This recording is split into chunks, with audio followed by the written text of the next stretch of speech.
ஒரு கல்லூரி படிக்கிற பெண்ணை 3 பேர் சேர்ந்து கற்பழிக்கிறானுவ.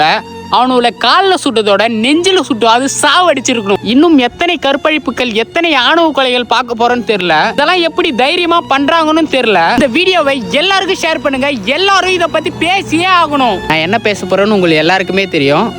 கோயம்புத்தூர் சம்பவம் தான்.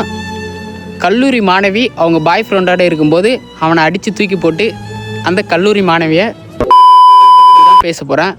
இந்த கமெண்ட்டில் வந்து ஏன் அந்த பொண்ணு அங்கே போகணும், ஏன் அந்த பையன் அங்கே இட்டு போகணும், அதுக்காக தானே இட்டு போகிறாங்க அப்படின்னு கேட்குற நாய்ங்க இருக்குதுங்களா. நீங்களும் அந்த காட்டு மிராண்டி நாய்ங்க இருக்குங்களா, 2 பேருமே ஒன்று தான். ரொம்ப கஷ்டமாக இருக்குது. அந்த பொண்ணு எவ்வளோ கஷ்டப்பட்டு இருக்கு, துடிச்சு போயிருக்கோம். இப்படி ஒன்று பண்ணுறான், அதை திரும்பி அவனை மன்னிச்சு ஜெயிலில் போட்டு விட்றீங்க.